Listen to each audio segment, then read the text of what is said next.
Something I've noticed is that whenever Team Fortress 2 is brought up or discussed, there's a good chance eventually someone will say something around the lines of TF2 is dead or TF2 is dying.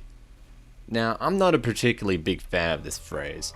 There's no doubt the game has slowed down and lost players as it's gotten older, but I wouldn't call it a dead game by any means. There's many newer games that would love to have the same player count or community TF2 has now. I've been involved with TF2 and its community for many years, and I've seen this cycle of doom and gloom come and go many times. Time and time again, people jump the gun with the death of Team Fortress 2. I mean, no doubt the game is definitely past its prime and it's lost the player base it once had, and as it's gotten older, one day the game will die out, but it's definitely not a dead game by any means. This got me thinking back to all the other times I remember people calling TF2 a dead game. I've gone back to look at some old forum posts, blogs and archives during these times. The purpose of this video isn't to say TF2 will live forever or die very soon, but to give some context on where we got today. I found this little bit of research interesting, and I hope you do too. 9 years in development? When I dug around as many old archives as I could between the release of Team Fortress Classic and Team Fortress 2, I surprisingly couldn't find any direct reactions to the Brotherhood of Arms concept. But it does seem on reflection many TFC players were lukewarm to the idea, and were glad the game didn't go in that direction. I could find pretty much no reactions to the invasion concept. However, that's because it came out with the Half-Life 2 leak in 2003, and well, everyone was too busy with the Half-Life 2 stuff. After Half-Life 2's release in 2004, Valve announced that TF2 was still in the works, but it was considered vaporware at the time. A game that was stuck in development hell. In July 2006, at the EA Summer Showcase event, the version of the game that would become the TF2 we know today was revealed. Looking at forum archives from around that time to release are, interesting to say the least. The reaction to the chosen style and design seems to be a bit of a split, with half of the community liking it, and the other half disliking it. Saying it was a bit too cartoony and childish, with quite a few comparisons to The Incredibles. This seemed to subside a bit after the release of the Meet the Team videos, however.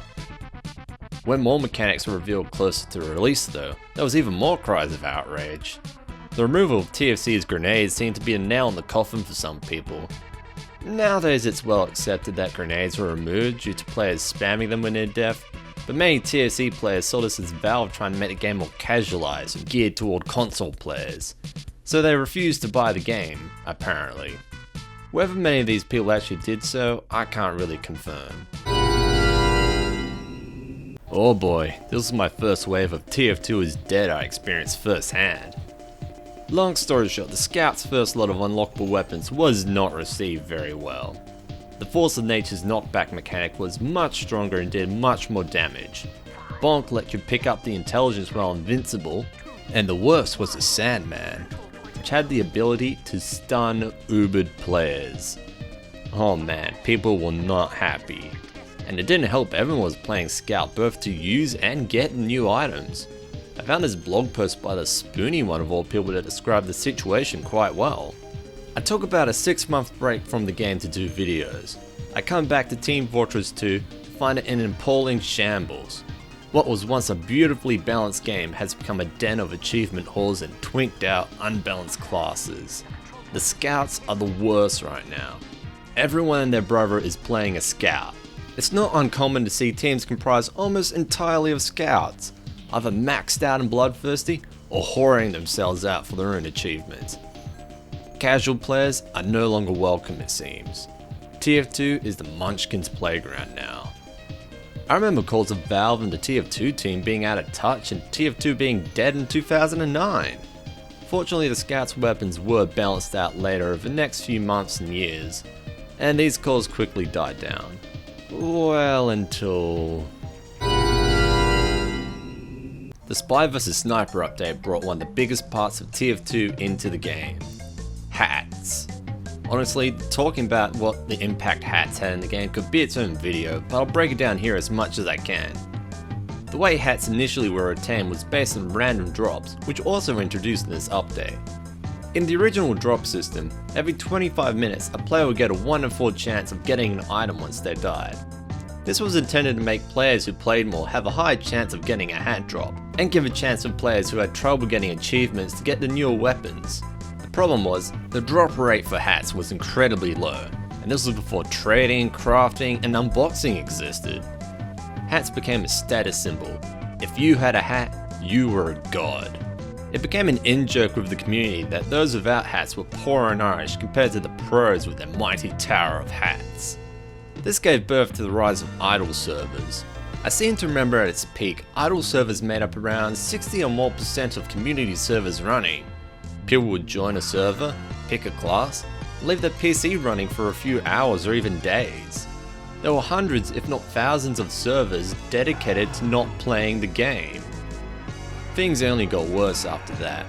A third-party program that simulated the idling experience without playing the game was produced, saving on system resources and power. In a way, TF2 hat idling was like the original Bitcoin mining. This wouldn't last, however.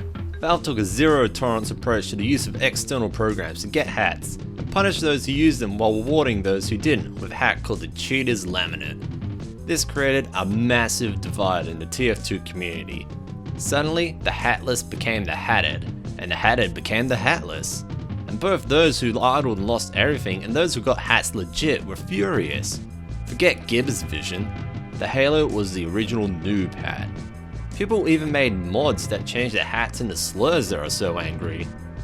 Funny thing is, I was one of the lucky ones who got legit hat drops, but I wore the Cheater's Laminate anyway because it was just funny seeing people's reaction to it.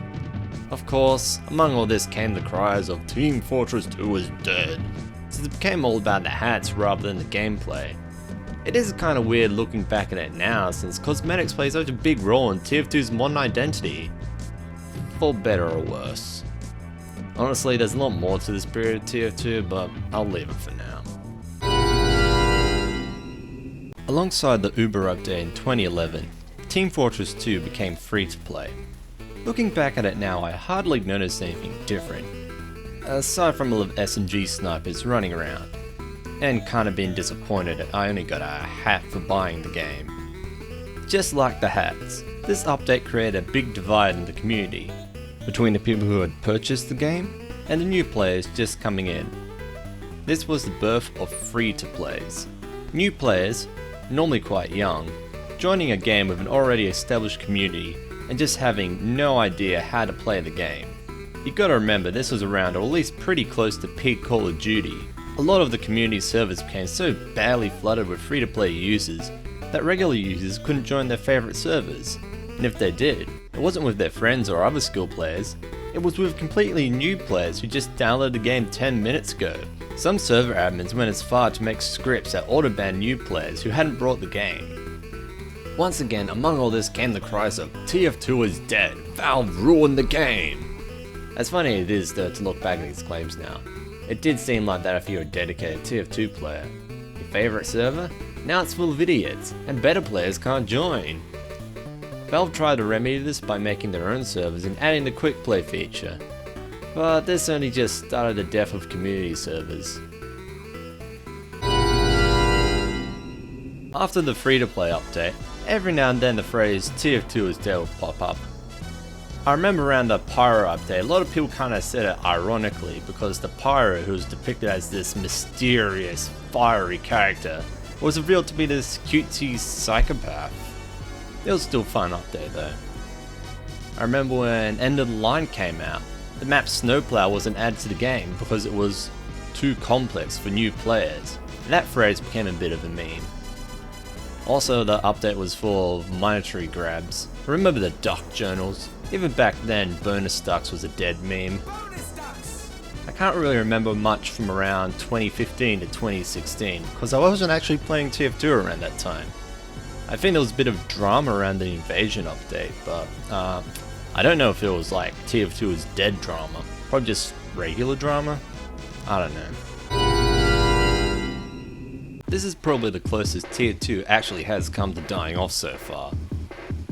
Meet Your Match was pitched as an update to bring Team Fortress 2 in as a modern competitive game, and it was well looked forward to by the community. Pretty notoriously now, Valve employee Jill went on the Facepunch forums and posted that the next update was going to be Nito. The community was pretty nervous about TF2's future, since Overwatch had just released the previous year.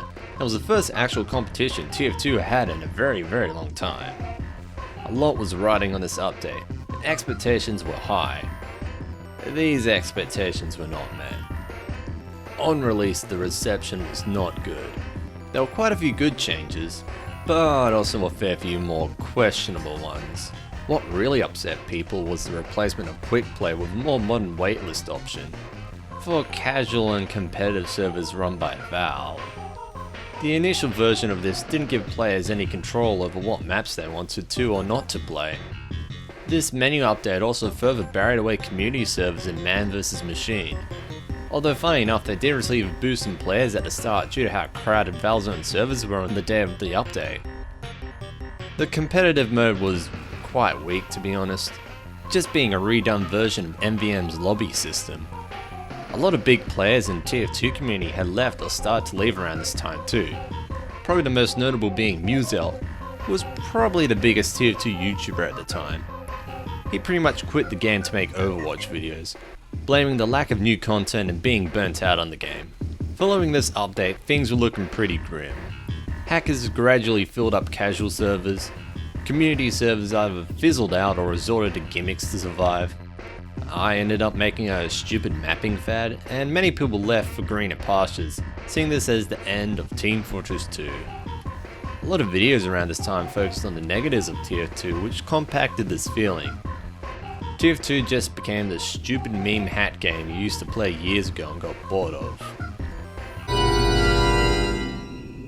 TF2 hasn't really recovered to its former glory since Meet Your Match, but the Jungle update and its 10-year anniversary has renewed interest in the game a bit.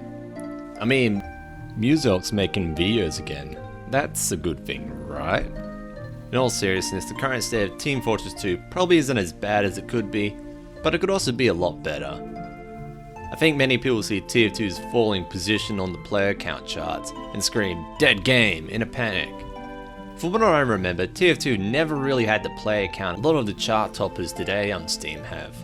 Generally, I don't consider the player count to be a good metric if a game's dead or alive. There are a lot of games with a lower player count than Team Fortress 2 that aren't considered dead. Also, as I mentioned before, TF2 has numbers some modern games would love to have. On the flip side, Valve and the TF2 team could do a lot more to help the game.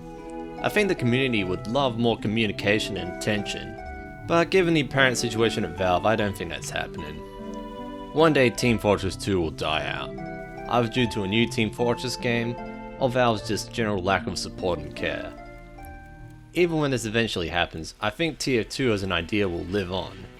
The game and characters are so iconic they'll live on in artwork, new game ideas, and weird Gmod and Source Filmmaker YouTube videos.